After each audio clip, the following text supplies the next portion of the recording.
Racing isn't easy, but experiencing it is. iRacing puts you in the driver's seat with the industry's leading sim racing game.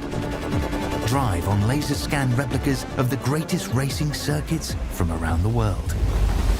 Go head-to-head against other drivers chosen by skill-based matchmaking to ensure competitive racing at every level. Compete across all your favorite series. In officially licensed cars, engineered to deliver the most accurate driving experience possible.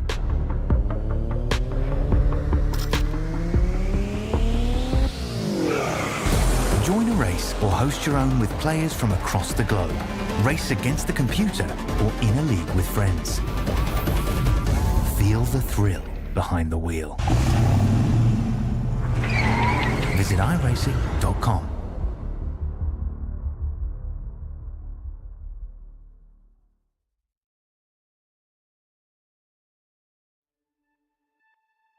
Experience the world's most legendary racing events with iRacing.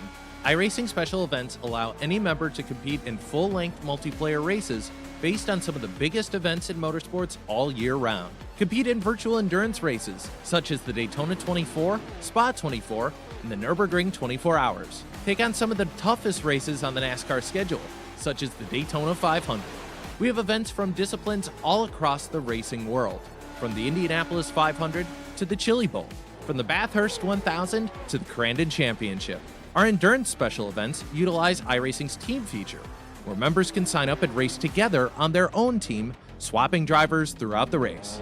Other events utilize iRacing Super Sessions, where you're not only racing against those on track, but against every driver taking part. And as every race progresses, watch and feel the track change with progressive time of day, dynamic weather and rain, and dynamic track debris and surface changes. Take on your favorite discipline or try a brand new racing challenge with our biggest races of the year, the iRacing Special Events. Learn more at iRacing.com/special-events.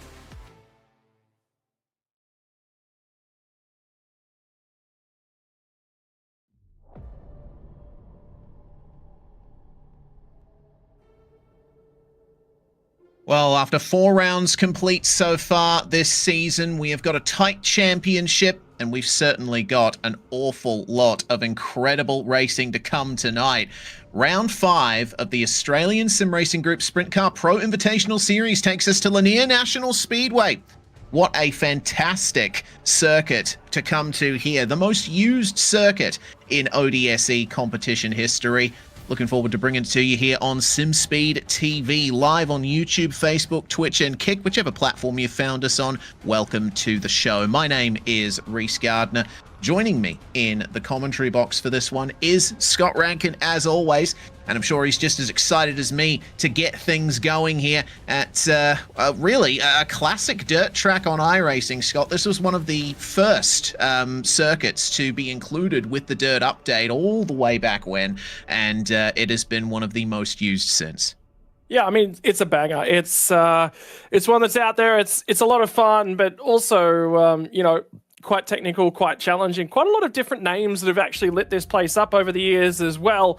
And at 600 meters on the shortest side as well. Only 2 cautions last year, and a track that slicked off majorly. Well, the track that slicks off majorly, there's going to be one driver that keeps rising to the fore. Blake Walsh is always up there, and his name in contention. 40 laps in the feature here tonight. It's going to be a big old challenge, and oh boy, let them rip in these 410 sprint cars. A big decision to make these drivers put themselves through a bigger challenge this year. I think we're only in the 360s last year from memory.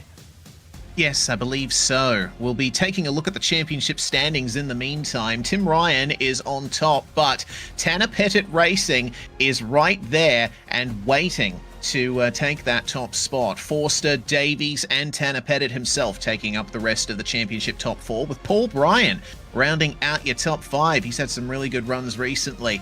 Matthew Gowans looking from the outside, as is Harry Stewart, who has had some bad luck at a couple of rounds. a couple of big prangs here and there for the number 96 for Ulick. So hopefully he'll be able to get his season up to a consistent level in terms of results. We also have the Rookie Championship to think about. It is currently a 1-2 for Tanner Pettit Racing. The Americans, Aiden Forster and Tanner Pettit, leading at the top of those. Of course, Outlap.com is sponsoring our Rookie of the Year award here for Sprintcar Pro Invitational. So it'll be very interesting to see who actually takes that first ever Rookie of the Year title, thanks of course to Outlap.com. Only 30 points in it between the Tanner Pettit Racing teammates. Yeah, big old challenge between those two guys, and they're always pretty much just line astern and challenging each other really, really hard. And think about, what they've been able to achieve on the season thus far. It'd be really, really interesting to see them take a Rookie Championship. That'd be something that certainly hasn't been done in a long, long time. So look, it's going to be a challenge. Look at the rest of them. They're all going to be challenging their way up and down the order. I've been really intrigued by the two Auto Moves drivers of recent note as well. Carmen's been aggressive. Hutchison's been a little bit more clean and quiet and sort of chomping away at things, but I think Kelly Carmen's going to keep bringing that sort of style of aggressive racing. It's not necessarily going to pay off every time, but look, if it works 50% of the time, it works every time, right? Yeah, absolutely. It might as well.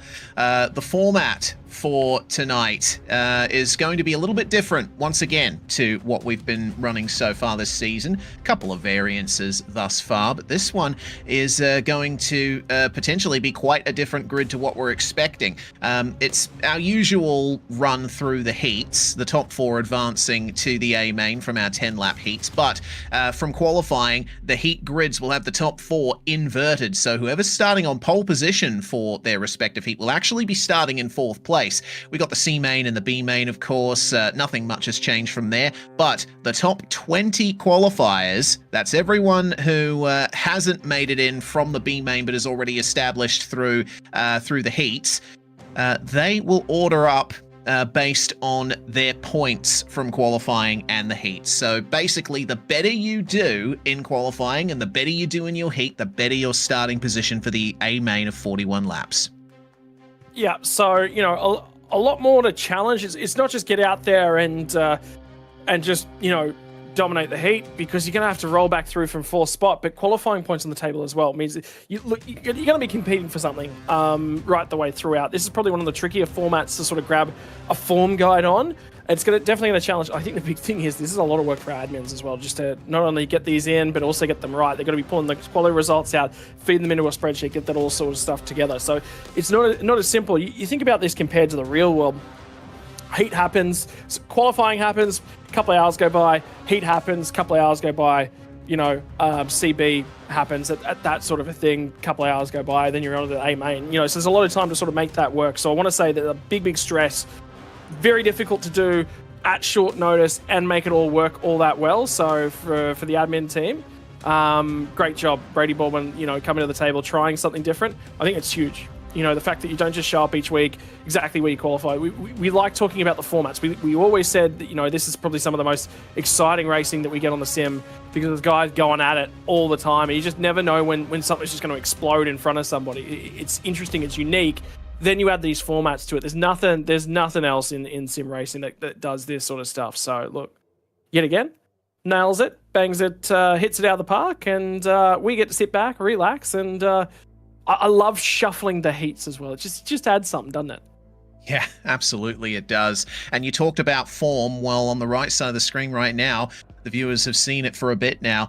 Just the sheer variance of winners that we've seen over the course of this track's usage in AusNZ Dirt Sim Racing. First time we raced this place was all the way back in 2020 for the 360 Power Series. Joel Berkeley was the first driver to see success at Lanier and ODSE competition. Berkeley has 3 feature wins to his name here. Hasn't had one since 2022, though. Harry Stewart and Tim Ryan have both won 2 features each here thus far.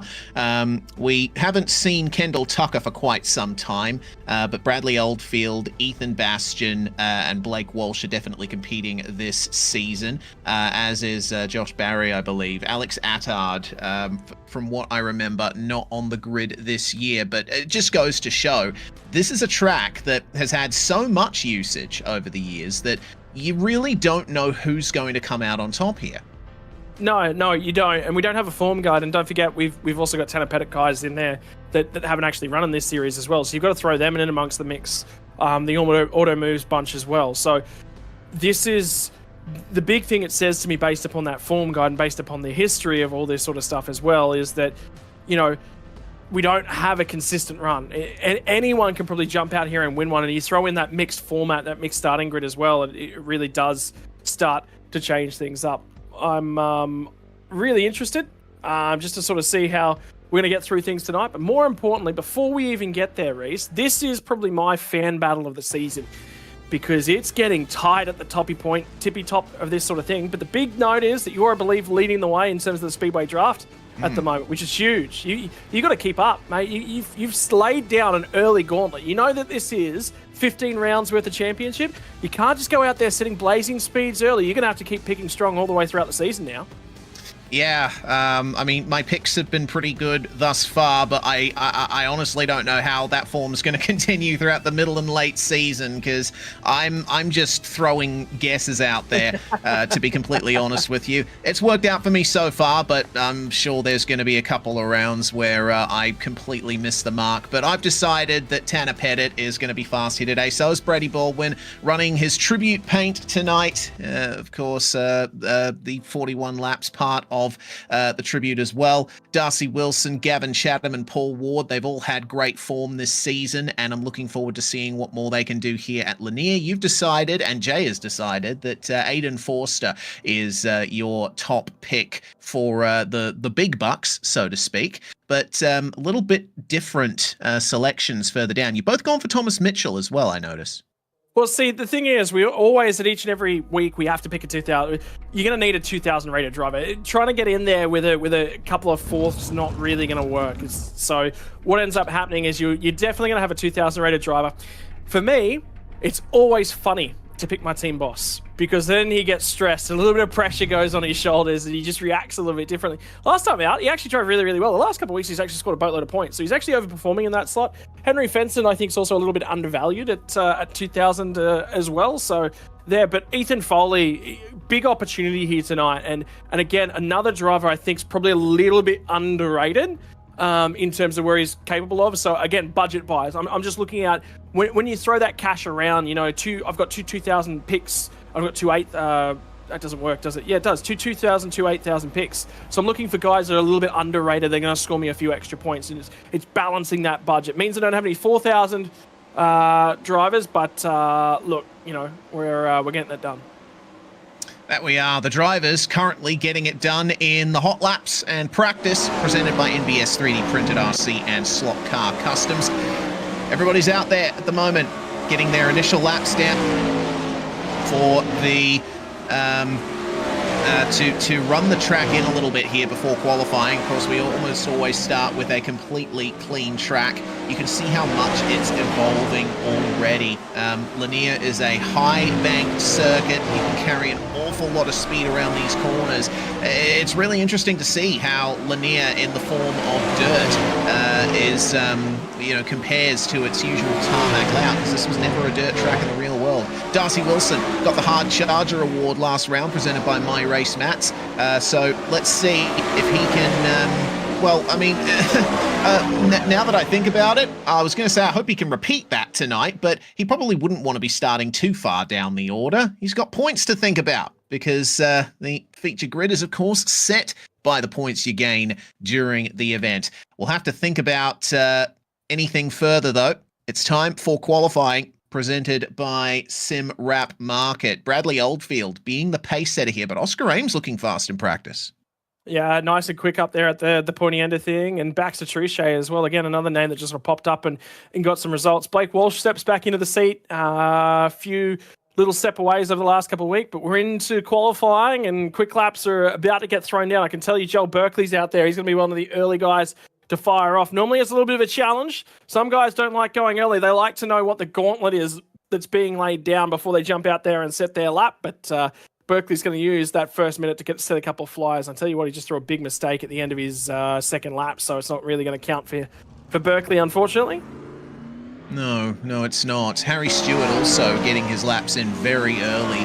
10.7 seconds is the pace being set at the front of the field. Henry Fenson and Brock Thompson just putting in 11-second times, and Thompson improves to a 10.8. Then Hayden Vickers, Hadley Boyce, Henry Fenson, Trent Gosley all putting times in to round out 7 times thus far, waiting for some improvements. Gosley gets into the 10s. You'll see those 11.5s that drivers are setting on their initial laps. They're trying to set it up for that crucial second lap. Berkeley's initial pace looks to be holding pretty strong right now, though. He's just pulled it up short, so 2.5 minutes left on the SimRap market qualifying session. Nick Ryan slides his way all the way to the top, trying to build some speed. Start lap number 2, the bottom end of the racetrack. Look at the transition back up and over. Have a look at the drivers struggling.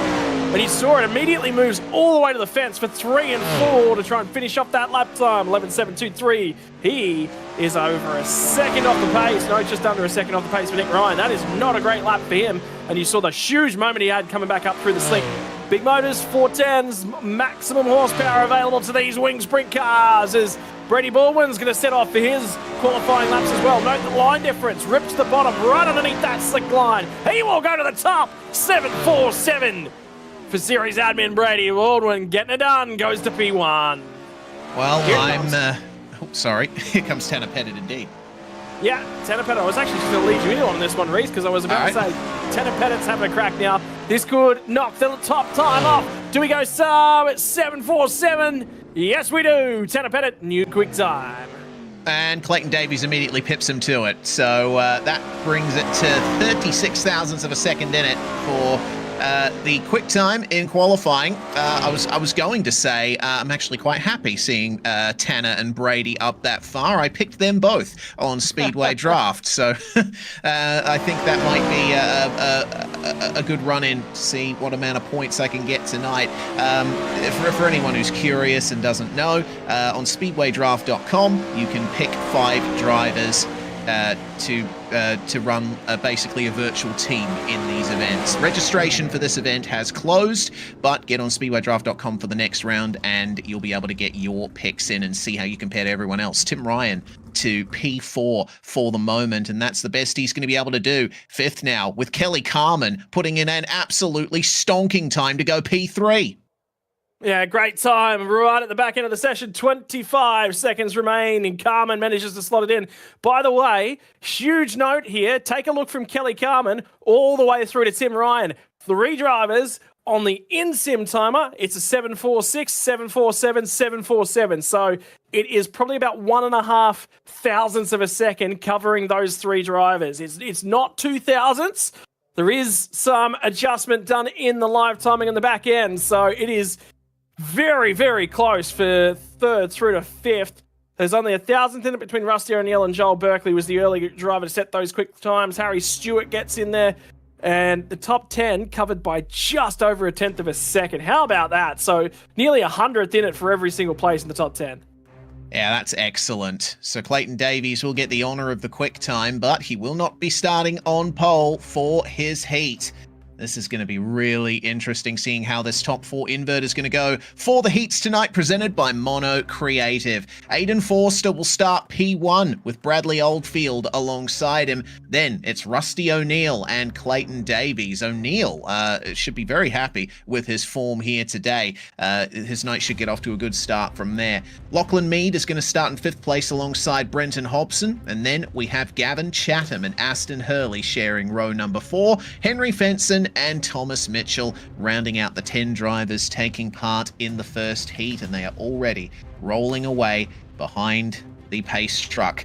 Oh god, it's been a while since I've seen racing at Lanier in these dirt sprint cars. I get mega excited every time though. Yeah, and have a look at that slick line that's starting to build up. Really see that sheen, and there's no loam sitting on the top of that one, but on the right rear is going to be a little bit challenging. Top 4 inverted in this heat as well. That means Forster will move to the pole from Oldfield, from Rusty O'Neill. Clayton Davies gets the quick time, but he will be starting off the outside of row 2. Little bit tricky because you want those points. It's better to grab those points in qualifying, but you've got to have a clean heat here. You cannot afford to stuff up if anything, from where you qualify, you need to try and make 2 or 3 places up if you can. 2 is probably what you're looking at. Qualifying pole and taking P2 is where you're after. And here we go for Heat 1 of the night. Hayden Forster gets off to a fantastic start, and Rusty O'Neill immediately dispatching Bradley Oldfield for second place. So O'Neill now has to think about what's happening behind him as side by side there between the 16 and the 10, Lachlan Mead and Clayton Davies. Brenton Hobson falling to the back of the order. He's got some damage on the front sort of bumper bar on his car, so there has been some contact there further back in the field. But this is how rapid Lanier is. Round goes Lachlan Mead, 2 sideways on the way in, and I think that slick groove that we're seeing through the middle of the corners is starting to claim a few victims. He's 2 sideways again. Yeah, he just stuck his right rear straight into that. Immediately, as soon as he got back out there, he just got the thing back under control, and immediately the right rear went once again. Here comes O'Neill trying to challenge. On board with Bradley Oldfield. Forster's got him by the neck, and he is trying to run away as he possibly can at the moment. O'Neill's looking for a little bit of slide. Bradley Oldfield's now starting to struggle with that right rear as well, Reese. Yeah, wow. Considering how quickly drivers seem to be struggling with that slick, it's likely we might get a track reset before the A main. This is really interesting indeed, seeing how quickly this track has evolved. But, oh my God, that is massive. I think that was Mead that just found himself bouncing into pit lane. Yeah, he's up and over and out of here, and that means he is going to be coming from the rear when we transition over into the C main. He'll have to work his way through the alphabet. We are now more than halfway through the first of our mono creative heats of the night. Looking to try and find some speed at the moment. Is there anyone close enough who can think about challenging? Forster's basically schooled him here in the heat. But have a look at the track transition again as well. That layer of loam has migrated a group down. It's now sitting on top of that slick stuff, and it's just hiding it. You know, sometimes you'll find some bites, sometimes you won't. Final lap of the heat. Forster will get it done from Bradley Oldfield, Rusty O'Neill. Clayton Davies will take the final transfer spot, which means pole to P4 for Clayton Davies. We'll see if that's going to be good enough to climb his way up when we get through to our feature. Yes, Gavin Chatham will have to work his way through the alphabet. So will Henry Fenson, Thomas Mitchell, Brenton Hobson, Aston Hurley, and Lachlan Mead, the only driver not to make it to the finish. It didn't go very well for Lachlan there in Heat 1. He will have one more opportunity later to see what he can do. It's time for Heat number 2, though. And starting on pole for this one will be Brock Thompson. Ethan Foley starts alongside him. That's going to be a very competitive front row indeed.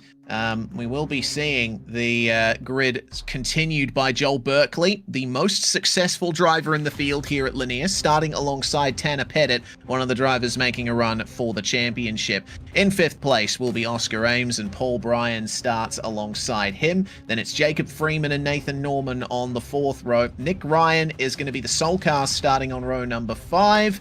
To make 9 cars to start things off. Liam James, of course, in race control, overseeing proceedings here, just across the road, in fact, from Road Atlanta. Yeah, nice and close to it, and a challenging circuit out over there as well. So slippery conditions certainly in the area. And at the moment, going to be trying to settle ourselves in for heat number 2. Have a look at the air temp today. Nice and cool over in the United States of America. Not too warm at the moment, which means it's going to be tricky in terms of trying to stay warm inside these race cars. Of course, open cockpits, bunch of air. Unlike the different chassis, they're all closed in. You can keep that temperature in the car. A little bit more tricky when there's air getting in everywhere. Here we go, heat number 2. Indeed, that blimp shot that we were just looking at, you could actually see Road Atlanta across the road. See there at the top of the screen? You see the final corner off to the right and the main straight. It's amazing how close it actually is to Road Atlanta. Great complex here. Unfortunately, Lanier not open anymore in the real world, but it still entertains us here on the dirt in the sim. Away goes Brock Thompson, but it's a much more even start from our top 2 this time. Immediately going high, and the momentum seems to be with Ethan Foley, but Tanner Pettit, oh, look at Joel Berkeley there. He's going for it on the inside, but it seems like it's not working. The slick is just too difficult to contend with. I think the big thing was Paul Bryan realised that, had an opportunity, immediately just said, and now it's going to be a massive slide jump as Foley gets to the top. Now he's going to try and take that slot away. Has he managed to do so? No. Now he's looking for a little bit of momentum. He's going to be forced into maybe a slider line. If he can slide back up in there, trying to take something away from the guys running the fence. Can't quite get there. Thompson's got Pettit just immediately in behind him. These two guys shadowing each other as we get through 4 laps of heat number 2. There's been a big stack up at the back. Joel Berkeley's been cornered as Oscar Amez. Yeah, 3 wide briefly for the lead in the meantime. They're cutting back and forth of Brock Thompson and Tanner Pettit. Tanner trying his best to run the wall. Brock Thompson going a bit lower on the way into some of these corners. There's the slider from the number 24, but the momentum is lost in the middle of the corner and Thompson cuts back underneath him to begin lap number 6. Ethan Foley's right there too. This is getting tight. Yeah, this is. Here comes Foley. One of the quicker qualifiers. Had to come through and try and make some position. We'll see if he can do it. Down to 4 to go in this heat. Now he throws It's going to take Thompson with him. Foley's up and over. Now it's Paul Bryan who's skating his way through. He'll try and accept something. Joel Berkeley's picked up the penalty for contact with Amez and Nick Ryan towards the tail end of things. Thompson's still looking for a transfer. Foley's done. Foley's not scoring. He's not going to transfer out of this one from the heats. Now they're all trying to scatter and trying to find some speed. Who can find something? Pettit's gone to the lead. Bryan's to P2. Jacob Freeman, I cannot believe that one. It just exploded in a moment. That it did. Brock Thompson, I would have thought, as the checkered flag comes out for Pettit, would have held on to 4th place, but he hasn't. So that's going to be Pettit, Bryan and Freeman, your podium on the road, at least. We'll have to wait and see what race control decides about that contact between Foley and Pettit. But regardless, we'll see Brock Thompson be classified 5th and the last driver to finish that heat. Only half of our field, more or less, making it to the checkered there with Foley, Ames, Berkeley, and Ryan not able to make their way to the end, that full 10-lap distance. Whew, this is going to be rough, seeing all of these really fast drivers try to work their way up through the C and B mains. It is time, though, to quickly move on to Heat 3. And it's going to be Matthew Stables who's on the front row with Zach Rattray White here. Harry Stewart has got Kelly Carman for company on row number 2. Again, a fantastic performance in qualifying for Kelly Carman. If it weren't for the invert, he'd be on pole for this one. Darcy Wilson, the number 5, starting out of P5. He's got Bailey Leeson alongside. Then it's Daniel Boyd and Baxter Truchet on the 4th row. It's another 9-car heat for this. Paul Ward taking the 9th and final spot on the grid. Now, qualifying is one thing, racing is another, as we found out in very extreme fashion in the 2nd heat. We're going to get another view of exactly what happened here. So Foley, it looks like there was a tiny bit of space between himself and Pettit there. Definitely some netcode involved. Of course, Tanner Pettit racing from the United States, and we're running on Australian servers here. So I think that explains why Race Control have been hesitant to make a decision on that. Yeah, they're going to have a look at it. Righto, here we go. Lining up for heat number 3 of the 5 here tonight. We're going to get ourselves ready for a race start. Stables will have control from Rattray White, Harry Stewart, and Kelly Carman. Lining ourselves up, getting ready for a jump, and it's going to be Stables who gets that bottom lane and gets away nice and early. Rips down towards the bottom of the racetrack. Rattray White in the 96 shooter. Harry Stewart, a previous winner, would like to go back again, as he has done twice before. Yeah, it looks like a nice getaway from Matthew Stables. He's running low, and it seems to be working quite well for him, but now the momentum is coming to the drivers using the high line. Zach Rattray White is feeding that right rear to the wall at every opportunity he can, and he's actually feeding the front left to the wall down the straights as well. He gets into the wall a bit too much. That forces a bit of a check up there from Harry Stewart. And Kelly Carman will continue to give chase. Here's the run then, cuts down low, and Matthew Stables will lose the lead briefly, but almost taking it back on the exit. Now it's tight for the lead again. And the tricky part was, if he wanted to carry that drive and carry that momentum, he had to carry it across the slick. He just didn't want to do that, and that meant he had to check up and try and slot in. He does get to the inside. Rattray White, finding momentum, finding speed all the way up high. Harry Stewart trying to take it with him at the moment. And through comes Kelly Carman in P4. All of a sudden, Stables needs to find something on that bottom. He did find a lane of somewhere where there was a little bit of loam, and he's got to move up a little bit higher on entry. Loses the way around as he gets through the corner, which means it's going to be high side. Stables gone from 1st, back up 4th. Now he's struggling to hang on a P5 with Darcy Wilson coming through. This is a battle for the transfer. Wilson needs to get this done if he wants to move straight into the A main. But Matthew Stables is looking very much unstable down low at the moment. This is going to be a tough one for the man who started at the very front of the field. 2 laps to go at the front, and Zach Rattray-White and Harry Stewart are continuing to battle neck and neck for the race lead. It'll be interesting to see what Kelly Carman can do. I think Kelly will be very happy to just sit back there in 3rd place and let the 2 up front battle it out. He's also got Rattray-White got Wilson and Stables battling so hard for 4th behind that they're losing time to him, and it seems like he's just gotten it done, has Darcy Wilson. Checkered flag goes to Zach Rattray-White. It's going to be Harry Stewart and Kelly Carman rounding out the podium with him, and Darcy Wilson gets that magic 4th place from Matthew Stables. So a little bit extra work for the number 46 to do. Well, I was just going to say as well, it's worthwhile pointing out that you said immediately, I don't think Kelly Carman's going to have something. Well, the instant Reece Gardner says, yeah, Kelly's going to be happy to sit with it, he's going to take that transfer through in P3. No, immediately tried to throw it. Stewart blocked that one off. So interesting that it went down to the wire. I was thinking he might be checking that bottom lane. Just you know, he can't lose 3rd spot. So why not have a drive down there on one of the laps and just take a read? A little bit of information they can pass to the teammates. So it'll be Rattray-White, Stewart, Carman and Wilson to get through. The guys that are looking for the hard way through the feature, Stables from Boyd right back through. Here we go for grid for heat number 4. Hayden Vickers on pole for this one. Got Craig Dunn alongside. That should be an interesting matchup there. Ethan Bastian has got our league administrator Brady Baldwin alongside him there, of course, running the number 41 for the Jason Johnson Memorial. We will talk more about that in the warm-up between the B main and the feature. Hadley Boyce and Trent Gosley 5th and 6th on the grid. Then we have Bradley Minshall starting in 7th alongside Nash Granger. Gary Redcliffe, the last car in the field, with a lot of potential to make his way up, because it seems like no one is safe from the slick here at Lanier, and it's getting wider and wider as time goes on. Look at those dark patches. Yeah, it's where the dirt has gone off and the clay becomes quite hard pack.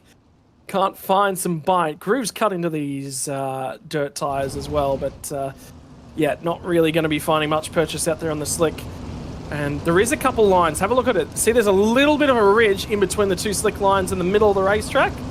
And that top's actually starting to go away as well. I reckon next heat, I don't necessarily reckon this one, but I reckon probably that final heat, we might lose the top as well. So it's going to be a real challenge in Heat 5.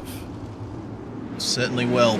Power down, and away we go. Hayden Vickers unleashing all 900 of his horsepowers there, and nearly getting a run on him from Ethan Bastian. Craig Dunn, though, trying to make a move there. Bastian checking up everyone behind him. Look at the run from Brady Baldwin. He's managed to move back on through to 3rd. Took great advantage of that little switch back there, and is keeping his eyes peeled for more. This will be interesting between Redcliffe and Minshall as well. Redcliffe's made his way up to 6th. He's already making short work and moving his way up the field, as Ethan Bastian has just had a problem and fallen back down to 8th spot. Hadley Boyce is gone as well, and that is the reason why they have decided that they are going to race wingless sprint cars for the remainder of this one. Yeah, not as easy though when all the competition's out there with things with wings on the top and generating some downforce. Craig Dunn ripping all the way down the bottom of the racetrack, looking for grip at the very, very lowest point in time. Eastern Bastion was deemed at fault. Brady Baldwin's going to get and trade some paint. 57 and 47 as they get into each other. All of the 7s between the 2 of them. Baldwin's now going to throw the slider, and all of a sudden Craig Dunn's going to find some momentum, and Brady tries to cover that one back off. So it was aggressive slide job in the block. It's all kicked off in the block from Craig Dunn. Now Dunn's back to the bottom of the racetrack, trying to wrap all the way around the bottom. Grip is fading from this racetrack fast. Yeah, but it looks like he's getting good traction down low out of the corners, which is just keeping him in touch with Brady Baldwin. I think with that, though, Craig Dunn may very well fall to 3rd place, but he won't be too dissatisfied with that. They've still got more than a second to Gary Redcliffe. But yeah, actually, I think I might just correct myself there, Scott. It seems like he's found momentum down there. Well, the thing is, there's a very, very narrow groove, and if you miss it by a foot, you are out of that groove and not finding traction. Baldwin coming down the track, trying to cover it up. Final up, I think it is in the heat as the white flag goes out in the air. Down across the start-finish line, just a fraction in front. Baldwin's going to rip the fence. There will be no time to take this momentum anywhere. It's trying to get it at the stripe. Oh, touch and go. Touch and go indeed. And I think it's Craig Dunn by 12 thousandths of a second. What a stunner from heat number 4.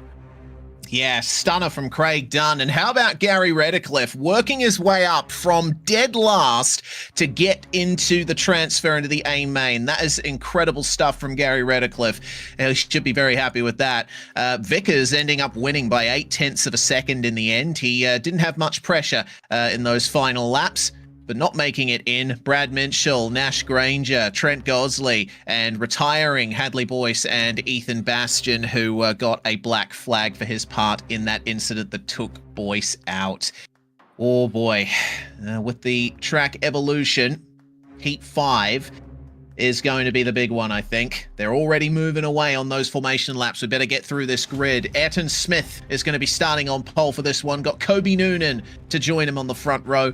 Matthew Gowans and Tim Ryan start in 3rd and 4th. We're expecting big things from those two. Blake Walsh as well, most recent feature winner at Lanier. He's got a lot to play for here today, starting alongside John Schultz, Riley Hutchison, and Dan Grimshaw 7th and 8th. And then the final starter will be the number 29, of Darcy Walker.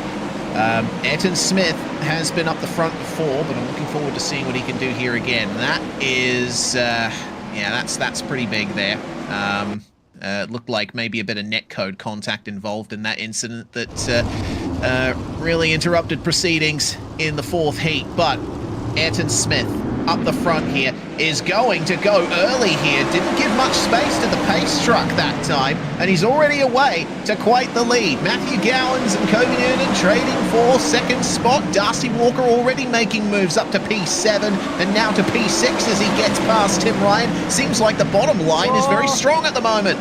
Well, you say that Blake Walsh just got checked up massively because he was going for a groove, and that groove sort of disappeared right as he got there. So all of a sudden, it's checked a whole bunch of cars up. It's keeping them quite a lot more together. But you're right, Fence is starting to run away. But so is also the groove on the bottom. It's starting to run out of talent. But the big thing is, keep your eyes on car number 97. If there is someone that's comfortable when the track starts to go away from him, is this a form guy that we've got to look for when we get to the feature? 41 laps to come later on. Blake Walsh is starting to make his move early. Yeah, the Suit Speed car of Blake Walsh is looking pretty strong. Smith and Gowans now side by side for the lead. And Riley Hutchison and Kobe Noonan fighting just ahead of Blake Walsh here, who's looking to get into the transfer. He almost gets into the rear of Kobe Noonan. There's no space at all there up the front or up the top of the track. It looks like Matthew Gowans has managed to get enough momentum done that he's managed to dispatch Ayrton Smith for the lead. Oh, look at that between Blake Walsh and Riley Hutchison. Oh, was it Blake Walsh and Kobe Noonan? They were really getting into each other down there.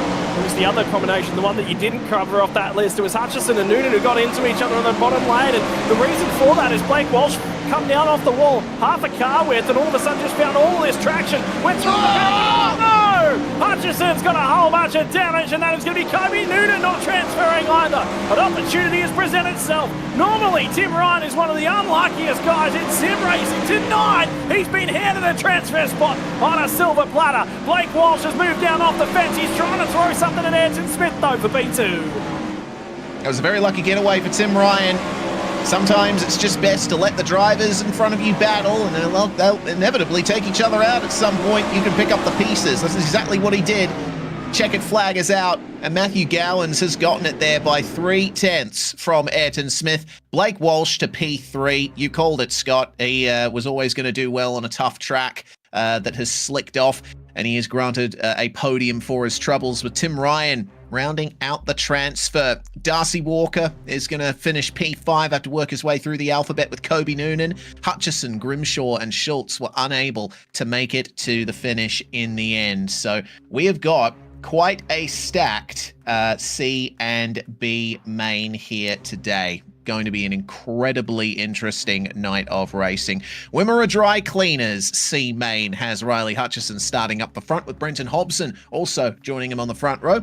Joel Berkeley, he wasn't able to make it into the transfer with a penalty to his name. He'll have to start from P3 and hope that he finishes in the top 4 with Bailey Leeson starting alongside. Hadley Boyce starts 5th place with Dan Grimshaw, number 75 out of P6. Aston Hurley has got 7th spot. Nick Ryan in 8th. Baxter Truchet and Ethan Bastian round out your top 10.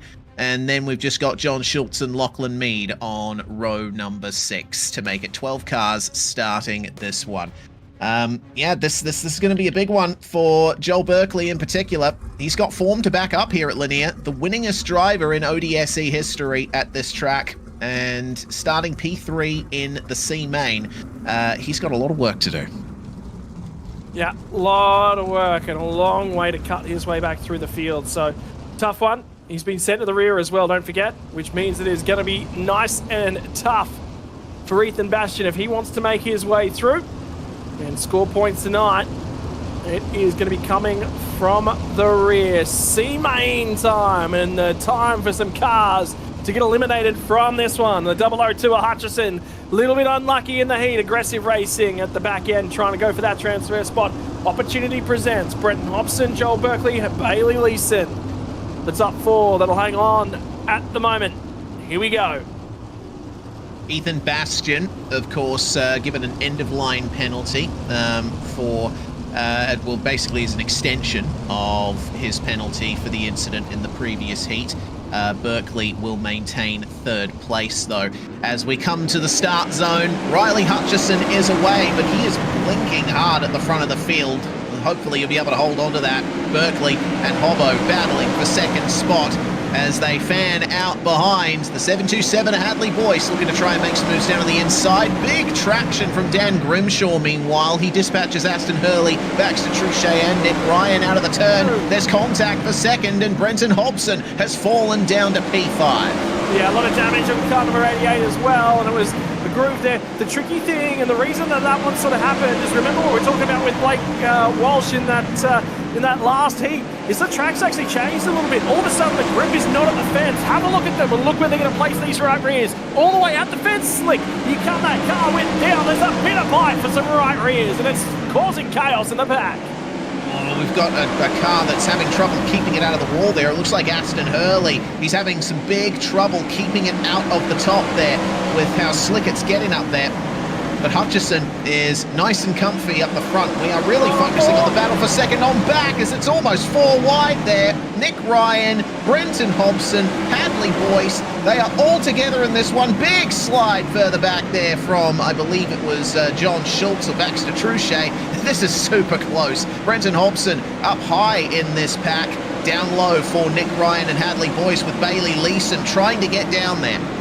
Yeah, well, Hadley Boyce managed to come up and snag 3rd spot at the moment, so he's done really, really well. Bailey Leeson's having a few dramas. Hobson's going to swing down to the inside as we're starting to run through. There'll be 4 laps left to run. Hobson's now going to get lapped on a little bit by Dan Grimshaw. As Grimshaw starts to find a little bit of speed, he's going to move his way through to P5. Hobson's starting to lose a little bit of control. Berkeley's got control of the C-Main. Hobson gets fed once again. I think that's the 3rd time Brenton Hobson's had contact in this one. It's all over the place, and Hobbo's night is done. Oh, that's heartbreaking for Brenton Hobson. He had a lot of potential to get into the feature today, but it's not going to happen. Berkeley, meanwhile, making his way up from 3rd to the lead, and he is starting to drive away from Riley Hutchison up the front of the field. It is still on between Hadley Boyce and Nick Ryan for P3, and Bailey Leeson is on the outside looking in for that magic transfer. 1 lap to go. Who's going to stay in the night and who's going to go home? Well, Bailey Leeson will be sitting back and watching and hoping for a little bit of chaos in front of him. 3 and 4 for the final time. Berkeley from Hutchison. Hadley Boyce gets it done in P3. And Nick Ryan's going to be the last car to transfer out. You guys to miss out and going home on the night. Bailey Leeson from... Sorry, my apologies. That's heat number 5. It's going to be Bailey Leeson from Aston Hurley, Baxter Truchet, Lachlan Mead, Dan Grimshaw, Brenton Hobson, John Schultz and Ethan Bastian all on the truck and on their way home. Yeah, a shame for them all, but won't be too long before we'll be racing again for the next round of the championship. It's time then for the B main, presented by McSlide Race. We got Gavin Chatham starting on pole position, the third of the Americans that's racing here today. Brock Thompson starting alongside. Then we have in P3 the number 17 of Zach Rattray White. Or do we? No, we don't. We have Matthew Stables and Bradley Minshall on the second row of the grid. Starting behind them, we've got Darcy Walker and Henry Fenson, pretty much an all-purple third row there, with Ethan Foley and Daniel Boyd starting in 7th and 8th. Then we've got Nash Granger and Kobe Noonan in 9th and 10th. Not too far to go to see Thomas Mitchell and Oscar Ames in 11th and 12th. And we will be seeing our top 4 from the C main starting here just behind Paul Ward and Trent Gosley. On the 7th row, it's Berkeley, Hutchison, 15th and 16th. And then at the very back, we got Hadley Boyce and Nick Ryan. Remember, the top 4 transfer through to the A main from here. So the drivers that are starting all the way at the back, they've got so much more work to do now. So many more cars involved in this B main. Yeah, a lot of work to do here. A lot of work to do. So, starting to line our way up and have a crack. Ladies and gentlemen, get ready for the B main. It's time to throw it down. If you are looking for a transfer spot, there's only a couple left. So you better try and find some speed. Have a look at that racetrack, Reese. It is just about all gone. This is where the fun begins.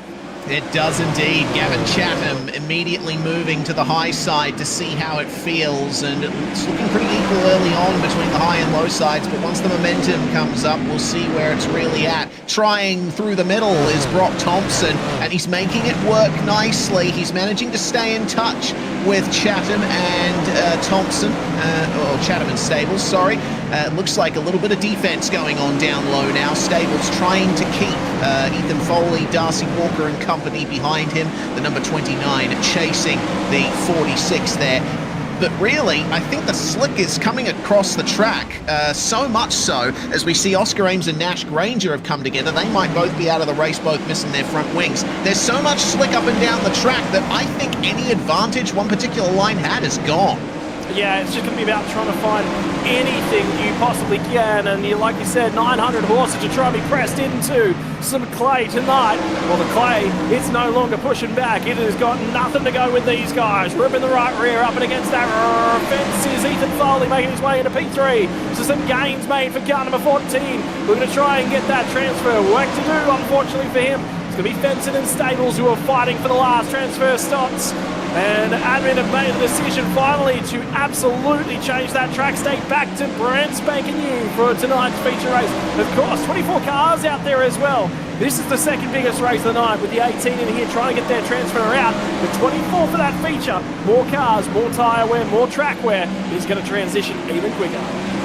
Well, Henry Fenson managed to get into P4, and he's doing quite well holding on to it. Stables and Walker are doing their best to stay in touch with him, but it seems they're having some difficulties getting the grip wherever it may lie. Fenson is just nailing that line up the top. He's driving within his limits and keeping it nice and consistent. It is on for the lead as well. Gavin Chatham, Brock Thompson and Ethan Foley. There's barely anything separating them. And Thompson is going for the lead on Chatham. He's going to check him up, and that may bring Ethan Foley into contention for the lead of the race. We need to go up to that lead. Here it is. Look at Brock Thompson getting up the inside on the exit. They're going to trade spots neck and neck for the next few laps, I'm sure. 4 to go at the line. Yeah, and it was a massive checkup. You were right, Reese. It was just about like Gavin Chatham jumped on the brakes, starts at the front of the car, slammed back down into the ground, and then he got back on the gas. The front wheels did not want to stay connected. Here we go, with only a couple left to run. And now it's going to be Foley trying to throw something. But the thing is, lock that transfer spot in. It's a spot on the feature. It's only one more spot further up at the starting field of that final race of the night. And realistically, the big points are paid. How much risk are you willing to take? Trent Gosley's the lap car all the way down to the bottom of the racetrack. His night is just about done as he goes one lap down. We will come around for a white flag. And someone's gone for That's Berkeley! Down the front straight away. Joel Berkeley will not qualify. Wow, that's huge. The final lap begins with Brock Thompson in the lead by half a second from Gavin Chatham. Ethan Foley and Henry Fenson are your last cars in the transfer. Checkered flag is out, and that is going to be barely anything in it between Nick Ryan and Matthew Stables. An incredible battle between the two of them, but my goodness, what a name to lose in Joel Berkeley. Tumbling end over end after coming into this one, winning 3 features in the whole history of him using Lanier in dirt sim racing in the Oz and Z Sim sphere. Brock Thompson then wins the B main with Gavin Chatham, Ethan Foley and Henry Fenson joining him to take up the last 4 spots on the A main grid. We will say goodbye to Darcy Walker, to Matthew Stables, Nick Ryan, Riley Hutchison, Daniel Boyd and Hadley Boyce. And just outside the top 10, we will be seeing Paul Ward not make it either. Neither will Thomas Mitchell or Kobe Noonan, but they did make it to the finish on the lead lap. Trent Gosley and Joel Berkeley a lap down, with Mitchell, Granger and Ames retiring. Those are some big names involved further down the order.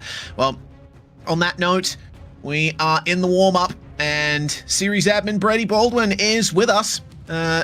Brady, you've made the decision to reset the track to 0% for the feature. We'll have a nice, clean surface of clay to go racing on very shortly.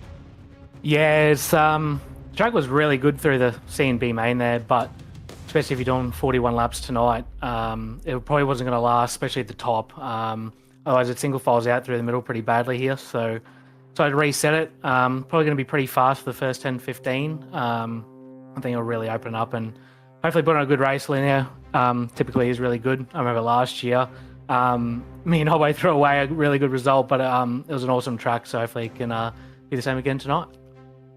You are, of course, running tribute livery, and the feature length is 41 laps in tribute to World of Outlaws star, late World of Outlaws star Jason Johnson, who unfortunately lost his life in a crash in 2018. Just tell us a bit more about this this Forever 41 livery that you've got on the car, and the whole story behind this. Yeah, so I worked on that car when I was probably 13 or 14 years old. My dad knew Jason's car owner quite well through his business, and he invited us down to Brisbane. This when I was still living in Mackay, and went to go work on the car and met Jason and his wife and stayed in touch. And even 6 months before his passing, when he was in Australia, I got to talk to him for like an hour or something down in Warrnambool, which was really cool. So the paint's pretty special to me. And when I brought this concept to Jason's wife, Bobby, to run a memorial race in his honour, she loved it. So this is the 3rd running of it. So yeah, it holds a special place in my heart. I know it's just a sim racing game, but there's a lot more to it for me, at least tonight. So cool that the racing has been fantastic so far tonight, and you know, I'm starting 4th, so we'll probably finish 15th or something, but hopefully we can get up the front and try and contend for a win. Yeah, here's hoping, Brady, and I'm sure the Johnson family will be watching on to see how you do. It's been a good night for you thus far, and be interesting to see what drivers can do in the feature here. We're looking at that starting order at the moment based on the points as they were from the heats and from the qualifying as well. Couple of quick interviews meanwhile. First off, we're talking to Tanner Pettit, who's going to be starting on pole position for this one. Tanner, this format certainly meant that you needed to have a good result in qualifying and the heats. You've managed to get enough points to be starting at the very front.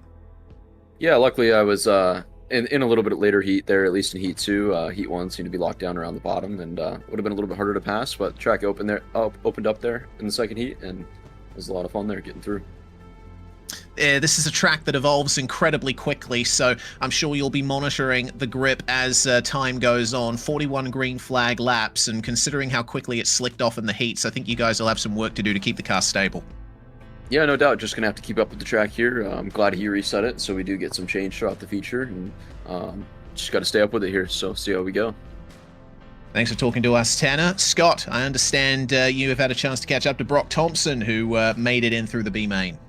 Brock, challenging race here tonight. A lot of opportunities for things to really go wrong, but finding a lot of speed. Again, that car whipped down from the fence late on as the track started to slick up. Man, it was very quickly across the night, moving all around the racetrack and utilizing every lane that was open to you.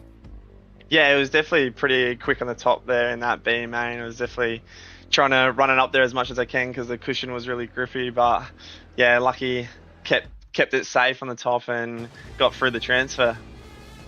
Mate, challenging opportunity to come through the field, reset of the track state, obviously speed at the front end of the night, not necessarily all that great. Have you gone out and had another swing at that race car, tried to make something for this feature here tonight?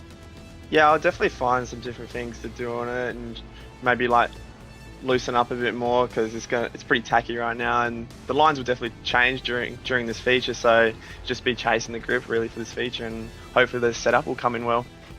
Mate, big thing for you then, final question, is reckon you'll have speed early or late as that track starts to slick off? I'll probably try have the speed to come in a bit later. I reckon I usually like it coming in a lot later, and it'll give me a bit more confidence in the end of that race, but yeah, we'll see what happens. All right, mate, get that head down, made the feature, and that's the big important part. Go to some points. Cheers, thank you. Brock Thompson there, and also Tanner Pettit joining us, along with Brady Baldwin, to round things off before we get our warm-up in. A couple of minutes of lapping around Lanier just to get the track sort of grooved in, so to speak. It was a bit of a, no, you go first. Oh, no, my good sir, you go first on the way out of pit lane. But, yeah, a good decision, I think, Scott, to reset this track because it was looking pretty difficult. Yeah, but have a look at where they're running as well. It's that sort of 2/3 up the racetrack, isn't it? Where that banking is really, really nice, and you can tip it in and just locks, and then you just drift back up all the way to the wall, you know? So, again, moving that dirt around and bits and pieces. It's interesting to talk to Brock there. Car wasn't great early on in the night, and just, you know, thinking about a little bit of a tweak, a little bit of a go at things. He likes that car that comes on strong on a slicker track. So it'll be interesting to watch that. And, again, you know, car number 97, we talked about at length last year. How many races did all of a sudden the track slicked off and Brock would just be like, one spot. Oh, I'm leading. I can't take anymore. And then he just set sail off in the sunset. So a couple of cars in this field. This is a really good opportunity for Blake as well. I really want to see him take to this racetrack, a track that we're going to reset and then run in and see if he can take it to these American boys, because realistically, it's all well and good watching them run up front and sort of take it away. And the other guy to sort of keep an eye on is Clayton Davies as well. Had a few chats to him. You know, we spoke to him in the interviews over the last couple of weeks. He's, you know, P3's nice. So I'm really happy sort of sitting here and getting good results on. But all of a sudden that chip starts to build on the shoulder, a little bit of pressure. He wants to go out there and win one. There's a lot of motivation. He's watching his teammates sit down, lock it in, run it all the way up ahead. I want to win one. I want to win one for me. And that's what it's about for now. That's just a little bit extra added motivation. Sometimes that'll do one or two things. It'll either fire him up or he'll make a mistake doing that. Could he take a teammate with him? That's how you destroy relationships. I mean, you can't go out there and just run around your teammates and just let them have it each and every week. So they'll respect it. They will respect him trying to be a little bit more aggressive, but you know, something just to keep in the back of your mind as well. Absolutely. And of course, we have to thank the sponsor of this round, who's also the title sponsor for the A main tonight, DM Simtography, run by a good friend of ours, Damon Mulqueen, who has competed in ODSE competition in the past. Motorsport is art, so too is sim racing. At DM Simtography, it's all about capturing the highs and lows of our passion, capturing the triumphs, turmoil, and memorable moments in a realistic aspect and outstanding quality. Check out DM Simtography on Facebook. I have seen much of Damon Mulqueen's work over the years, and he's one of the best screenshot artists in the business, so make sure to check him out for some cool shots if you so desire. Well, the track is very active right now, and it looks like we got more drivers running up the top here to sort of get those two slick lines going and allow a little bit more room for playing with the grip through the corners. Should result in some good line variances when we start the feature off. Yeah, good opportunity for these guys to sort of read what the track state's like as well and dial that in. And they would have felt that car just sort of differentiate and move itself around underneath them as well. So that's the times and speed coming through from that session. But that says Henry Fenson and Rattray White have got a lot of speed right there as well.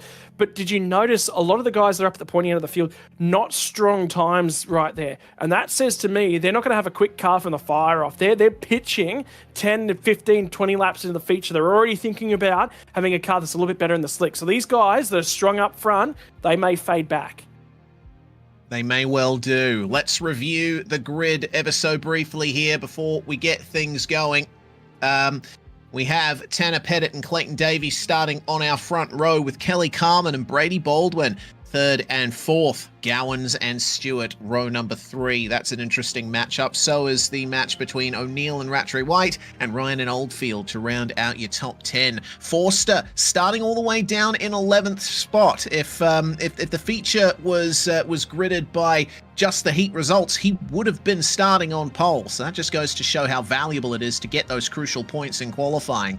Craig Dunn joins him on row number 6 with Vickers and Smith 13th and 14th. Then it's Paul Bryan and Blake Walsh, Wilson and Freeman, Norman and Redcliffe, and then Thompson, Chatham, Foley, and Fenson finding their way through from the B main. Fenson, of course, as you said just a moment ago, Scott, topping that warm-up session. He has got the pace on a clean track. Let's see if he can maintain that pace when it slicks up. Yeah, that'll be a big problem, won't it? Is a little bit of work to do. So either way, he's coming from the rear. Over that, look, that just means he's got an exciting heat race ahead of him. You're nothing to lose. You rolled into this one in P24. You can't go backwards. So hey, let's get out there. We got a quick race car. Let's go and get some overtakes done. And I'm sure there'll be plenty of overtakes to be made, especially early on when there is still plenty of the track to use. This 5th round of the ASRG Sprintcar Pro Invitational Series, presented of course by DM Simtography and serving as the Jason Johnson Memorial Race. Forever 41, Brady Baldwin starting up on the 2nd row there, running that tribute livery to the number 41 of Jason Johnson with 41 green flag laps getting ready to go here. Of course, the top 20 qualifiers lining up based on their point scores for the night so far.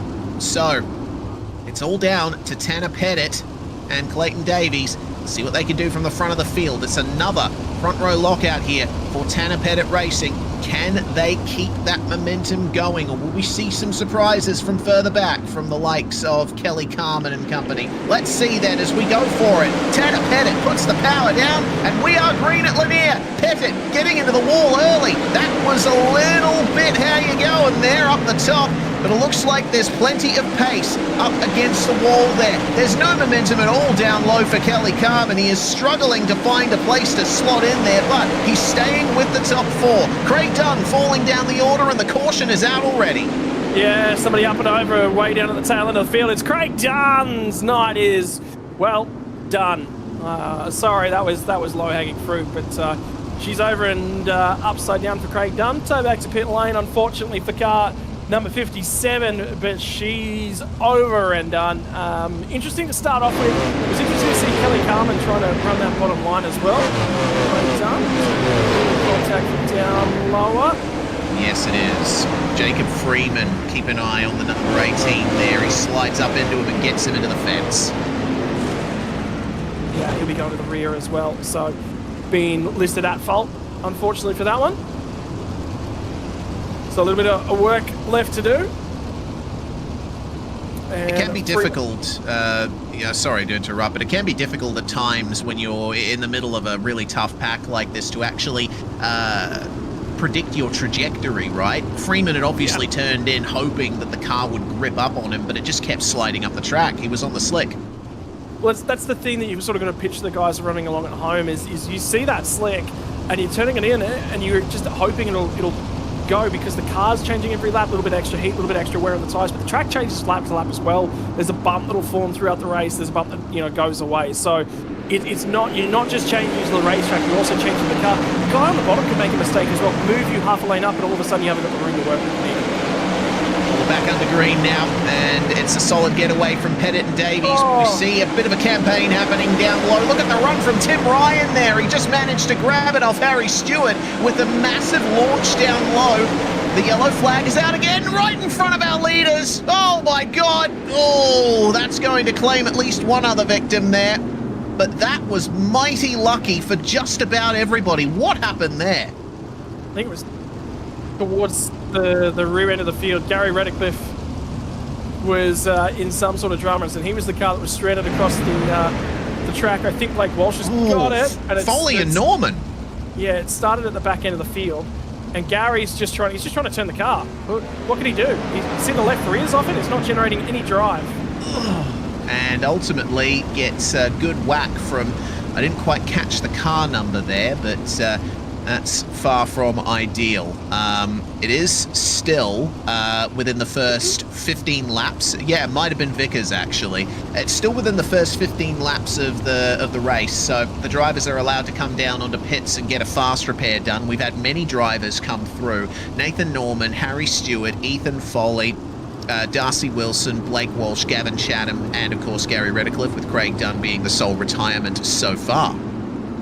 Yeah, so a little bit of difficulties. Everyone's going to form themselves back up and go again here. A couple of cars from the rear end of the field are going to take fast repairs as well, get themselves back out there. Harry Stewart's actually missing a nose wing, so he's managed to grab that fast repair, get that nose wing reattached. He's got a great race car to come from the rear.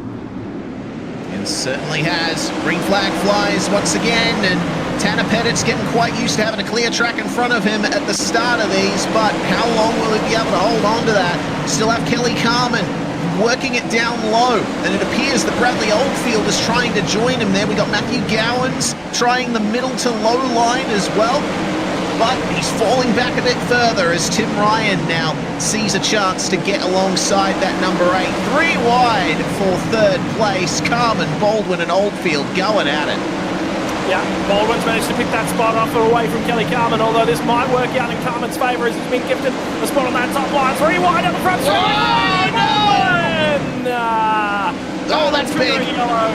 Huge crash for sure. Yellow flags will be coming out. Well, fortunately it is within the first 15 laps, so all the drivers involved will be able to get repairs if they haven't taken them already. Just a really unfortunate bit of contact there for Baldwin. He was 3 wide on the exit with Oldfield and Carmen. Carmen squeezes through, and it just looks like there may have been a bit of miscommunication there. Of course, there was no way that Baldwin could have known that Carmen was coming. Sprint cars don't have rear view mirrors, and that's reflected in the sim. So, yeah, I think that's just unlucky from Brady's perspective. You can tell that Carmen's coming at him because he'll have a spot of calling that it's the car on the bottom. That's the car, and he's expecting Carmen to. He knows that Carmen's going to have to counter the slide job, so he's expecting to be one car there, and he thinks he's got a little bit more room. But the thing is, I think he hits the slick on the corner exit, and the problem is when you've got left rears in the slick and right rears biting, is that it turns the car in funny ways. So either way, yeah, I was just about to say I think Brady's actually come off the fence, and that's what's actually triggered the contacts. There was enough room above him for him to settle back into that outside lane. He didn't quite stick it, and that's why he's been given the penalty. Well then, fresh car, back of the field for Mr. Baldwin, who started very well in this one. He's got plenty of time to make that gap back up. The one thing that's remained consistent in this race is that 1-2 for Tanner Pettit Racing, and Pettit will lead us to the green once again. This is the third restart, I believe, that we're going to have here, and it looks like maybe a bit more of a charge happening now from Clayton Davies, who's trying that line down low, but switching up high through turns 3 and 4. As everyone tries their best to get their little bit of real estate. Down to the bottom, Bradley Oldfield with Tim Ryan trying to take advantage on the exit. Kelly Carmen is running the high line up high, and that's huge. That's Forster. I think Forster and Ethan Foley getting into the wall. And it was one of the Vortex cars as well. I saw, it wasn't just Foley, there was another one in there as well. I think Foley's also... Paul Bryan. Yeah, Paul Bryan's tripped over number 20. Yeah. And that'll be, so that was Aiden Forster's drilled him into the outside barrier, unfortunately. Was that the 8 machine? I think it was. Vanderwacker's not here tonight. So it was the 18 who we're looking for is Jacob Freeman. Remember, he got sent to the rear. I think his night's done. Yeah, he'd already been in the pits once, I believe. Blake Walsh has got damage again. I think he's taken a fast repair as well. Oh my god. So that was Blake Walsh there. And Brady Baldwin just tumbling over. This has been quite the chaotic and violent race, I have to say. We've had 3 retirements now.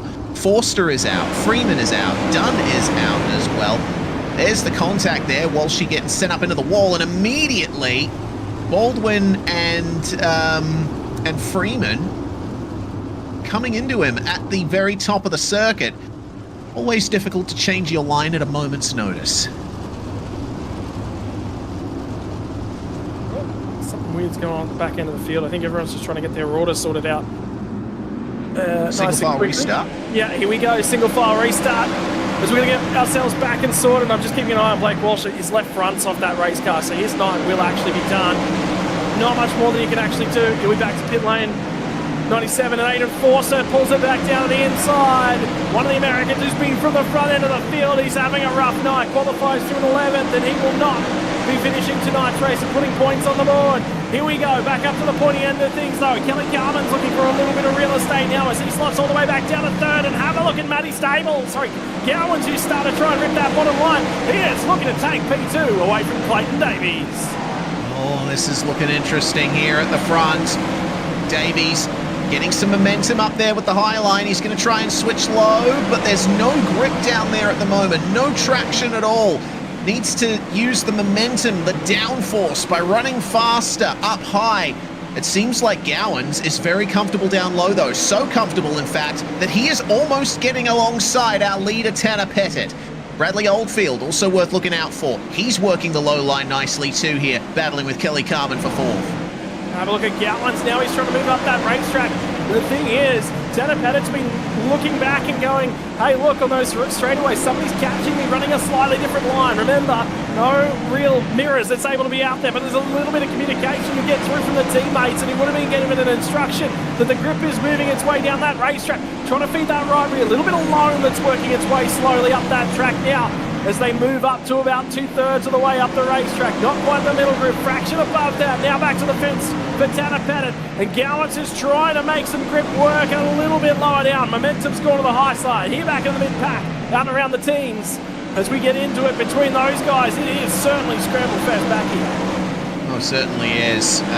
Henry Fenton and Zach Rattray White here battling over 9th spot. And they've got Norman, Vickers, O'Neill, Thompson, Chatham all in a pack behind them. And this is quite separated from our lead pack. In fact, you don't need to look too far to see those leaders. They're almost half a lap ahead of them now. So it's not too far from the point that we might be seeing some lapped cars make things interesting for our leaders. Zach Rattray White working that inside line pretty well. There's a lot of fresh dirt down there, as you can see, much lighter in shade. But I get the feeling comfort and pace, you still need to be up high to get that. It depends. At the moment, there's a little bit of dirt up high. As soon as that goes away, then it really is going to move its way down the racetrack.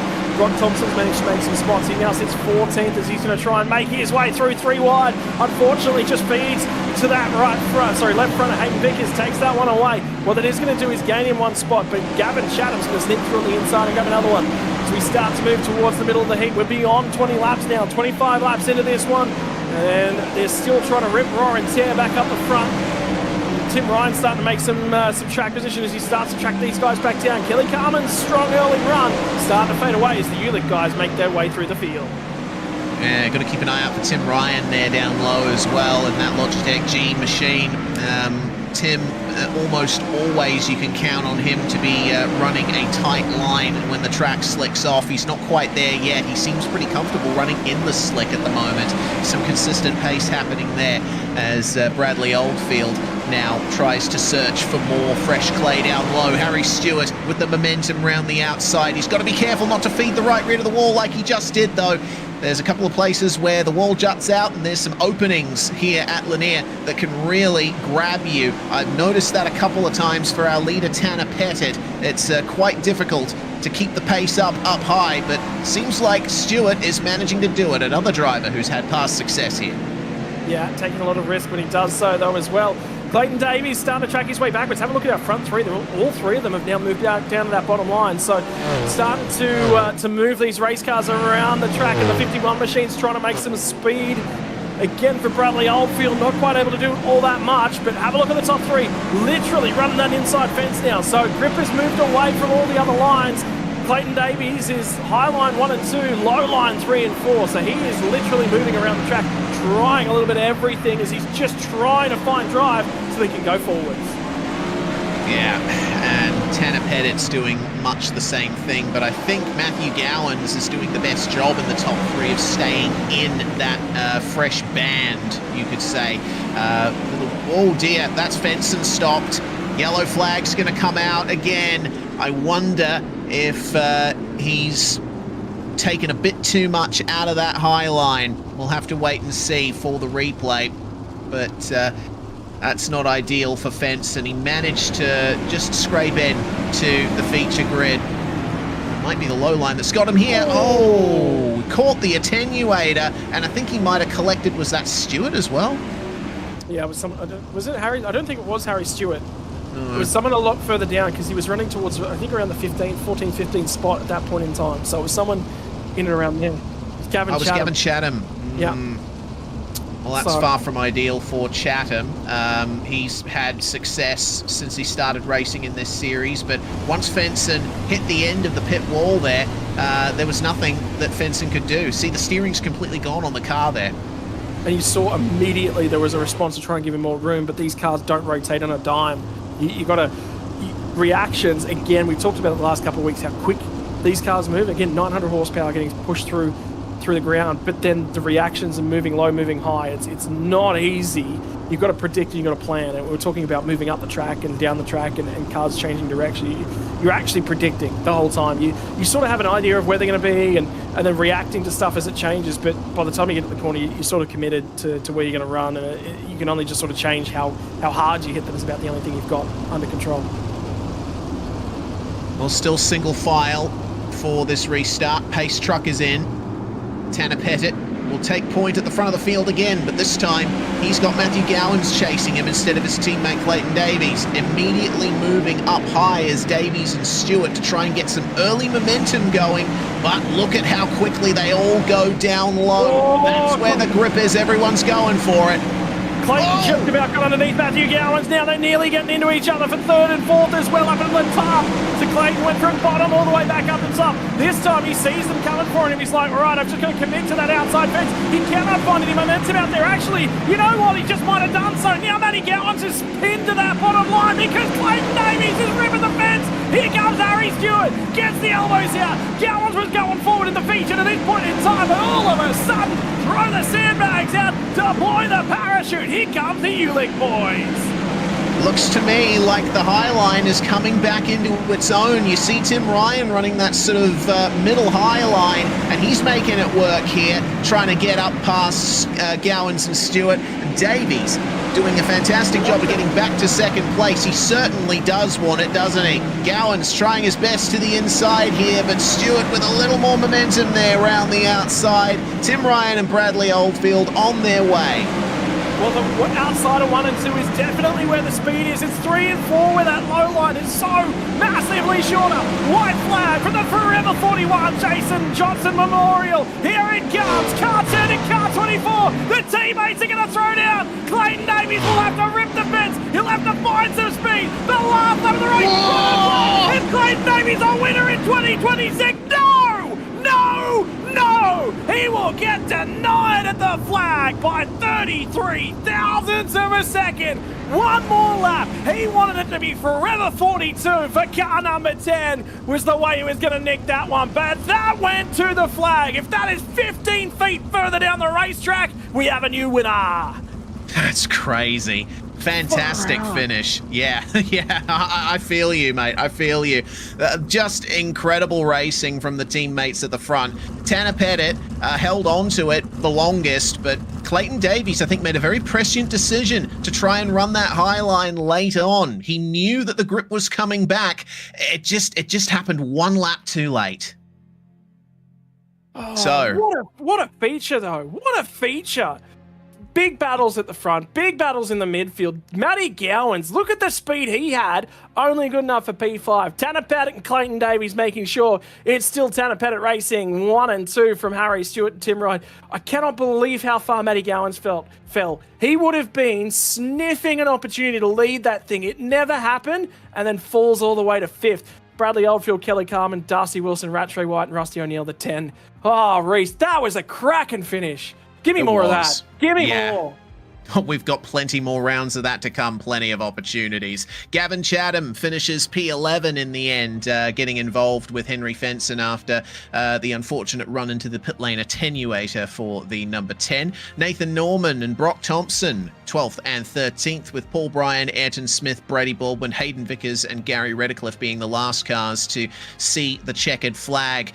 Henry Fenson, first of our retirees. Ethan Foley, unfortunately, wasn't able to make it to the end. Neither did Blake Walsh, the most recent feature winner here. Aidan Forster had incredible pace, as did all the Tanner Pettit Racing guys, but 2 out of 3 ultimately were able to get the result today. Jacob Freeman and Craig Dunn rounding out your field, and a real shame for Craig Dunn. He was the first car out in the end.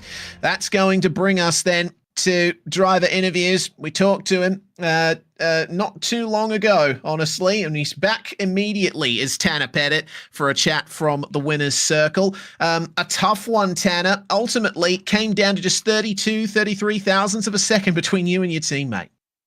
Yeah, no doubt. It was a really fun race there at the end with Clayton. Top just kind of got treacherous there about halfway, and I ended up committing to the bottom just to kind of play it safe, running out front. And I had a feeling the top could still be there, maybe not. And on that last restart, I heard him out there, and I was a little worried there that he's going to blow my stickers off the line.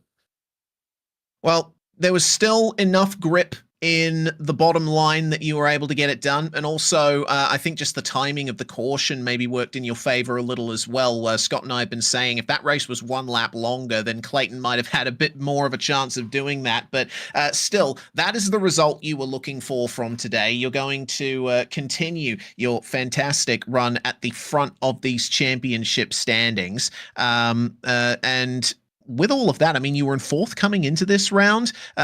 You'll, at the very least, close that gap to Tim Ryan, who could only manage 4th place today.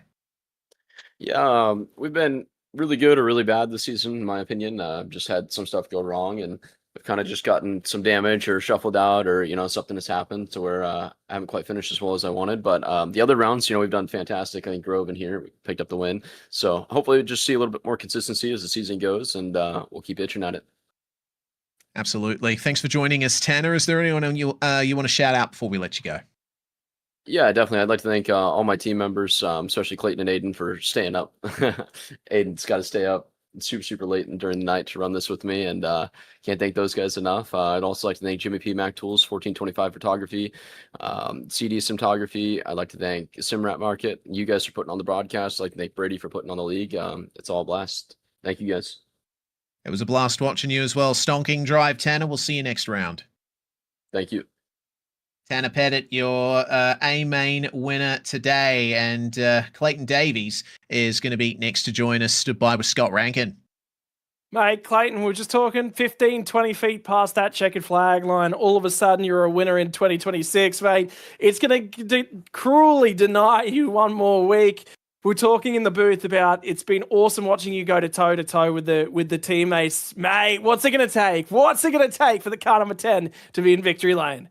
I can taste it at this point. It's coming. It's coming. It's just I think it's just confidence. Get back in the seat. Like I don't as much. I'd like to be on as more than I am now. Like it's just schedule timing with what I real life. I just can't get on as much. So whatever time I do get on here, I try and make the best of it. We put in a server just before the league went up, and I kind of got locked in a bit, found real comfortable, and I kind of thought my cards had been dealt. No, with like about 15 to go, I was like, I don't know if I'm better than a 3rd place car at the moment. And then went on that restart with, what was it, about 10 to go, and I was like, got nothing else to lose. Let's just send it up at top, and we found something. I just 2 more corners, I reckon, 2 more corners, and we would have got our first dub. But no, I'm wrapped for Tanner. Like, we had shitty circumstances last week, so for him to come bounce back with a win, I'm happy to run second. So just bag the points in and just a consistent year. Mate, challenging, I think we said 15 feet up here. I don't think it took 2 corners. I think it took 15 feet for you to overhaul 32 thousandths of a second, mate. The big thing is, I mean, you talk about it, lots of big trips. You've been traveling right across the country, but the thing is, when I look at your repertoire at the moment, it's expanding out. It is driving more. Seat time's big.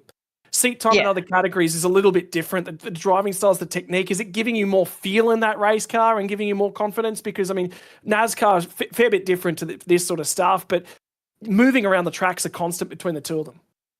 I think seat behind the wheel in any form, whether it's in sim racing and real life racing, has really helped me a lot. It gave me a lot more confidence to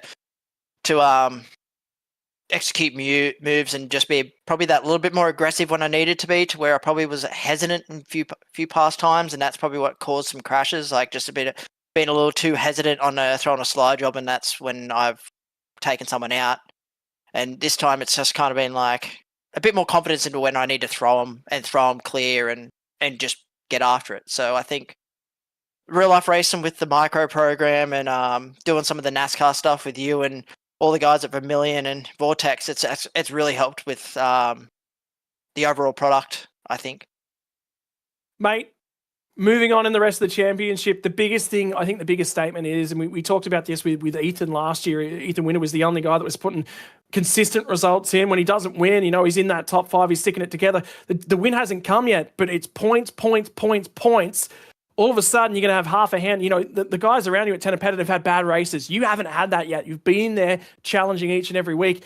All of a sudden, is it a different decision? A win maybe doesn't mean so much if I can grab that trophy at the end.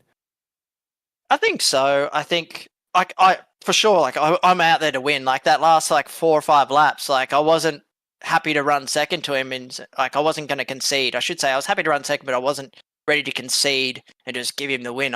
It's winner, when it comes across the line, whoever crosses it first is the winner out of us two. So the hunger for the win's still there, but I'm not really pushing myself to do anything dumb and try and over press a pass that doesn't need to be had. So I think what I'm doing right now is what I need to do for the rest of the season. Hopefully Tim can hit some adversity and we can kind of capitalize on it. So at the moment, Tim's probably just as consistent, if not me, he's more. He's got the wins, that first win to really help him get those extra points. So I think if I just keep logging the ones I am now, it should.